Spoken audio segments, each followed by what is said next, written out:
Eisenberg का uncertainty principle कहता है कि अगर आप इलेक्ट्रॉन की पोजीशन नापने पे जाओगे तो मोमेंटम आप खो दोगे। यही जीवन है मित्रों। जीवन ऐसा ही चलता है कि एक हिस्सा ठीक करने का हम प्रयत्न करते हैं, कुछ ना कुछ छूट जाता है पीछे। नमस्कार, मेरा नाम है ब्रजेश मिश्र। मैं आपका स्वागत करता हूं अपने channel scientific astrology with Brajesh Mishra पर। मित्रों, आज हम बात करने वाले हैं आपके लिए, मिथुन राशि के लिए, जो मई के महीने गोचर आरंभ होंगे 11 मई से।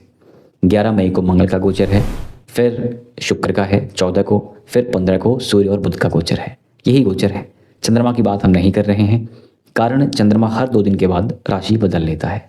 ठीक है।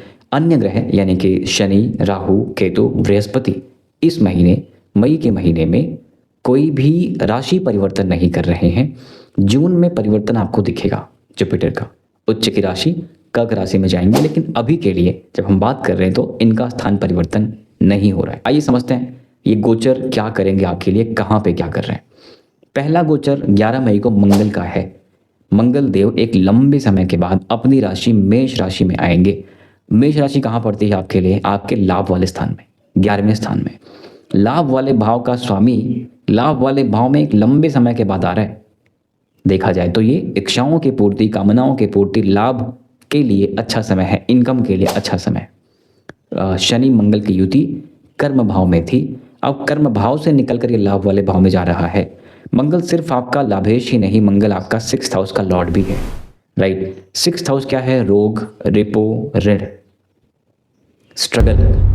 देखा जाए तो जो लोग लंबे समय से कर्जे से पीड़ित हों, किसी रोग से पीड़ित हों, दुश्मनी खूब चल रही हो, लीगल लिटिगेशन मामले चल रहे हों, नौकरी काम कारोबार में स्ट्रगल चल रहा हो, उनका संबंध लाभ से बनता हुआ क्लियरली दिखता है।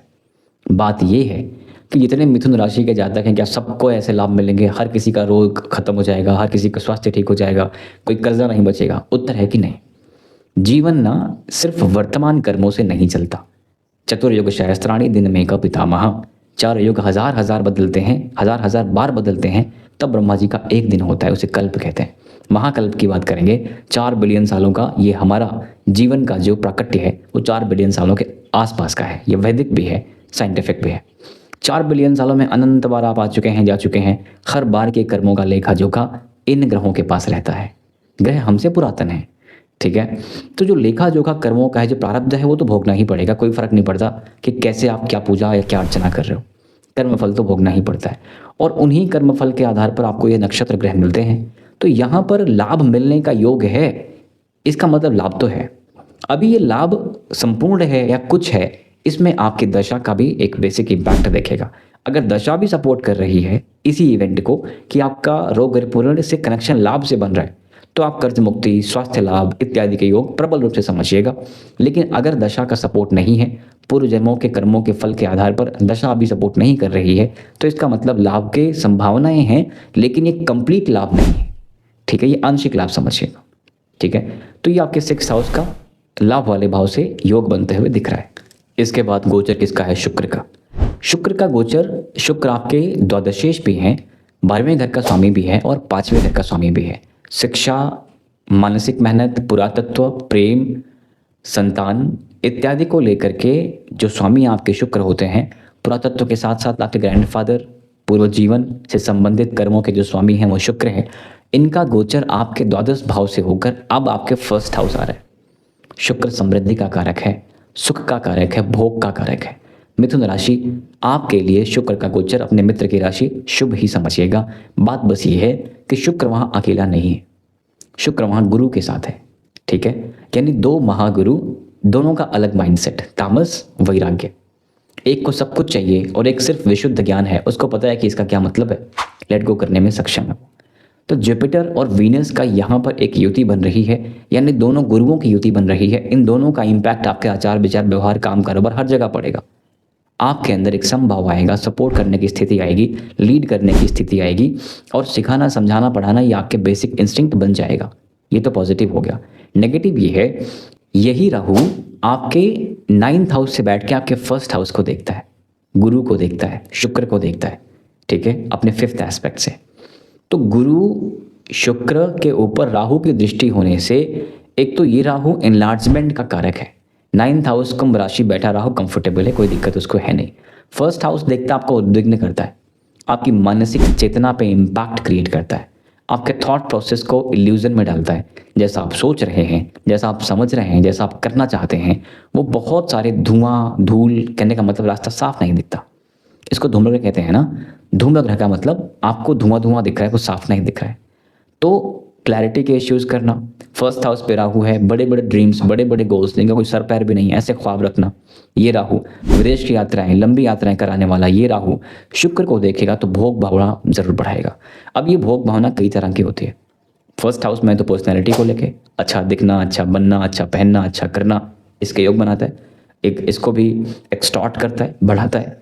दूसरा, भोग भावनाएं कई तरह की हैं, खाने पीने, काम सुख, ये सब इसी में आता है। तो ये एक चीज़ राहु की इंटेंसिटी यहाँ बढ़ाती है। जिनकी उम्र प्रासंगिक है उनके लिए ये भावनाएं ज़्यादा काम करेंगी। उसके बाद शुक्र के गोचर के बाद गोचर होगा सूर्य का और बुध का। कहाँ से? आपके लाभ वाले स्थान से सूर्य और बुध जाएंगे आपके 12th हाउस पे। सूर्य हैं कौन आपके लिए? सूर्य आपके 3rd हाउस लॉर्ड हैं, पुरुषार्थ पराक्रम वाले भाव के स्वामी हैं, जाके बैठेंगे विदेश में। देखिए मित्रों, पुरुषार्थ पराक्रम, सिबलिंग्स, नेटवर्क, छोटी यात्राओं का संबंध आपके विदेश से बनता दिखता है। तो इनका संबंध विदेश से बनने पर आपके पुरुषार्थ पराक्रम में, आपके ऑनलाइन चीज़ों में, आपके डिजिटल टर्म्स में आपको फॉरेन से मदद मिलती हुई तो दिखती है। सूर्य का विदेश जाने का मतलब, 12th हाउस जाने का मतलब, एक तो सूर्य दंडाधिकारी भी है। इसका नेगेटिव इम्पैक्ट ये है, अगर कहीं पर आपके लिए आपके पिता के स्वास्थ्य की समस्याएं कुछ रही होंगी तो ये चीज़ें और ट्रिगर होने के योग बढ़ जाते हैं। सूर्य का 12th हाउस जाना और शत्रु की राशि जाना आपके लीडर्स के साथ, घर में बड़ों के साथ, पिता के साथ और स्वास्थ्य के संबंधों के साथ चीज़ें ट्रिगर होती दिखती हैं। आपके सिबलिंग्स का संबंध भी 12th हाउस से बनता दिखता है। दैट मीन्स कि आपके छोटे भाई बहन को लेकर के भी अगर आप दोनों के फिजिकल डिस्टेंसेस नहीं हैं तो ये थोड़ा सा स्वास्थ्य को लेकर बड़े अच्छे योग तो नहीं बनते हैं। हैविंग सेड दैट, हर व्यक्ति के छोटे भाई बहन या पिता का स्वास्थ्य नहीं खराब हो रहा होगा। बात बस ये है कि ट्रिगर तो वही पॉइंट हो रहा है जिसको समस्याएं पहले से हैं और बड़ा होना है, जिसको समस्याएं नहीं है छोटा सा इम्पैक्ट भी हो सकता है। ठीक है, तो ये तो है आपके सूर्य का गोचर। बुध कौन है आपके लिए? बुध आपके लग्न के स्वामी हैं, राशि के स्वामी हैं। और लग्न या राशि, 1st हाउस का लॉर्ड जिस भी घर में जाता है उसको ठीक करने का प्रयत्न करता है। लेकिन 12वां घर, हालांकि मित्र की राशि में बुध बिजनेस के लिए, नौकरी के लिए, ट्रेडिंग के लिए बुरा नहीं है, इंपोर्ट एक्सपोर्ट के लिए बुरा नहीं है। यहाँ से बुध आपकी नौकरी को भी देखेगा, चीज़ों के लिए बुरा नहीं है। आपके 4th हाउस का लॉर्ड बुध जाके विदेश में बैठेगा, आपके घर, गाड़ी, पैसा, प्लॉट, फ्लैट पे पैसे इन्वेस्ट कराता हुआ देखता है और माता के स्वास्थ्य को लेकर समस्याएं भी क्रिएट करता हुआ देखता है। अगर आपकी यात्राएं हो रही हैं, ट्रांजिट या ट्रैवल कर रहे हैं या रिलोकेट करने का सोच रहे हैं कहीं बाहर, तो ये भी ठीक है। मित्रों, विदेश की बात जब हम करें तो एक बात हमें समझनी पड़ेगी कि विदेश का मतलब सिर्फ बॉर्डर क्रॉस करना ही नहीं होता। विदेश का मतलब जन्म स्थान से अत्यधिक दूरी को विदेश कहते हैं। ठीक है, तो ये समय विदेश संबंधित चीज़ों के लिए ठीक है, नौकरी काम कारोबार के लिए ठीक है, import export, sales, marketing, insurance, business and नौकरी के लिए भी ठीक है। स्वास्थ्य को लेकर थोड़ी चिंताएं, माता के स्वास्थ्य को लेकर थोड़ी चिंताएं और सूर्य का शत्रुवत हो जाना भी पिता के स्वास्थ्य को लेकर थोड़ी चिंताओं का योग ये बनाता है। अब बात करेंगे दृष्टियों की, तो गुरु और शुक्र आपके 7th को देखेंगे। सप्तकलत्र योग का निर्माण होता है, वैवाहिक संबंधों को लेकर चीज़ें विकट नहीं होती हैं, इट्स गुड। गुरु आपके 5th हाउस को भी देखता है। मित्रों, गुरु की दृष्टियां अमृतमयी मानी जाती हैं। 5th हाउस को गुरु का देखना आपके मानसिक मेहनत, संतान, शिक्षा, प्रेम को लेकर चीज़ों को ठीक करने का प्रयत्न करेगा। यानी राहु आपके 5th हाउस को देख रहा है, शिक्षा का योग विदेश से बना रहा है, संतान के स्वास्थ्य में समस्याएं क्रिएट करने का प्रयास कर रहा है। लेकिन गुरु की दृष्टि पड़ जाने से वो सारी समस्याएं जो आपके जीवन में घटित हो रही हैं, संतान, शिक्षा, प्रेम को लेकर के, स्वास्थ्य को लेकर के, वैवाहिक संबंधों को लेकर के, करियर को लेकर, गुरु उनको ठीक करने का प्रयत्न करता है। गुरु बिल्कुल एक सेवियर की तरह है इस पृथ्वी के लिए। हमारे सौर मंडल में गुरु का साइज जो है वो काफ़ी बड़ा है और एक बड़ा ग्रह, उसका मास भी बड़ा है, ग्रेविटी भी बड़ी है। पृथ्वी की तरफ आने वाली समस्याएं, एस्टेरॉइड्स को अट्रैक्ट कर लेता है, हमारे लिए रक्षा का काम करता है। यही काम गुरु कुंडली में भी कर रहा होता है। अगर ठीक भाव में आ जाए, केंद्र में आ जाए, केंद्र से ज़्यादा अच्छा त्रिकोण में हो जाए, त्रिकोण में आ जाए, अपनी राशियों में आ जाए, तो फिर ये गुरु आपको सेवियर का काम करेगा, आपके स्वास्थ्य को लेकर, शिक्षा को लेकर, संतान को लेकर। ठीक है, तो यहाँ पर गुरु आपके संतान को देखता है, शिक्षा को देखता है। 1st हाउस में बैठा हुआ है, स्वास्थ्य को लेकर बहुत लाभ नहीं दे पाएगा। ठीक है, क्योंकि गुरु जिस घर में बैठता है उस घर को लेकर बड़े अच्छे योग्य नहीं क्रिएट करता, लेकिन समभाव, शिक्षा भाव, अप्रोच, ये सब आपके बेहतर करने का पूरा प्रयत्न करता है। गुरु आपके भाग्य को भी देखता है, भाग्य का वो स्वामी होता है, कारक होता है। तो संतान के लिए और भाग्य के लिए तो गुरु ठीक है। यानी आपको भले ही चीज़ें अभी ठीक होती हुई नहीं दिखें, लेकिन आप ये समझिएगा कि जो भी चीज़ें ठीक नहीं भी हो रही हैं, उनको ठीक करने का प्रयत्न हो रहा है। केतु की दृष्टियों की बात करें मित्रों, तो केतु आपके शादी वाले भाव को देखता है, केतु आपके 9th हाउस को देखता है और केतु आपके लिए आपके 11th हाउस को भी देखता है। इच्छाओं को जैसा आप सोच रहे हैं, जैसा आप चाह रहे हैं, एक लंबे समय तक नहीं चाह पाएंगे, कारण आपका जो फोकस है वो डाइल्यूट होगा। शादी वाले भाव को, पार्टनरशिप वाले भाव को केतु जब देखेगा, तो जो भी चीज़ें गुरु शुक्र ठीक करने का प्रयत्न कर रहे होते हैं, केतु विध्वंस करता है। मोटा मोटा ये समझिए, केतु विध्वंस कर रहा है, गुरु और शुक्र ठीक करने का प्रयत्न कर रहे हैं। गुरु अपनी राशि में नहीं है, ठीक है, गुरु शत्रु की राशि है, बुध की राशि है, बहुत प्रबल नहीं है, अन्यथा वैवाहिक संबंधों में समस्याओं को वो काफ़ी हद तक ठीक कर देता। लेकिन केतु का इम्पैक्ट होने से आपको थोड़ा सा सावधान अपने पार्टनरशिप, विवाह संबंध, चाहे बिजनेस पार्टनरशिप हो या मैरिड पार्टनरशिप हो, दोनों को लेकर थोड़ा सा केयरफुल रहना चाहिए, क्योंकि आपका गुरु बहुत देर तक ग्रिप बना नहीं पाएगा। आपको ही कर्म करना है, आपको ही अपने व्यवहार ठीक करने हैं, जिससे संबंध आपके ठीक रहे।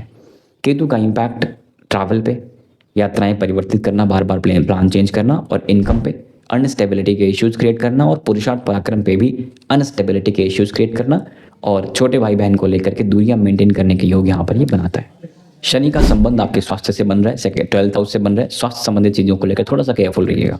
राहु और मंगल की दृष्टि आपके 2nd हाउस पे पड़ने से दुर्मुख योग का निर्माण होता है। वाणी को लेकर, भोजन को लेकर, परिवार को लेकर और ENT संबंधित समस्याओं को लेकर थोड़ा सा केयरफुल रहिएगा। मुख से कुछ ऐसा निकल जाता है या निकल सकता है जो पारिवारिक संबंधों के लिए, कम्युनिकेशंस के लिए, आपके मान सम्मान प्रतिष्ठा के लिए बहुत अच्छा नहीं है। उपायों की बात करें मित्रों, तो आपको गणेश जी की आराधना जरूर करनी चाहिए। भगवान शंकर के पूरे परिवार, गणेश जी, कार्तिकेय जी, भोले बाबा, माता, नंदी, इनकी आराधना करते रहनी चाहिए। डीप ब्रीदिंग करना बिल्कुल मिस नहीं करना चाहिए। भगवान शंकर को जलाभिषेक करना बिल्कुल मिस नहीं करना चाहिए, रोज आपको करना चाहिए। काम कारोबार को लेके, पार्टनरशिप को लेके, वैवाहिक संबंधों को लेके, इनकम को लेके इनका इम्पैक्ट साफ साफ दिखता है।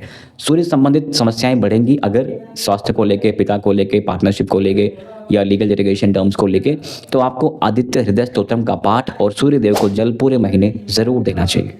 So that's it for now मित्रों, आपके सपोर्ट के लिए बहुत बहुत धन्यवाद। Thank you very much. नमस्कार, जय श्री राम।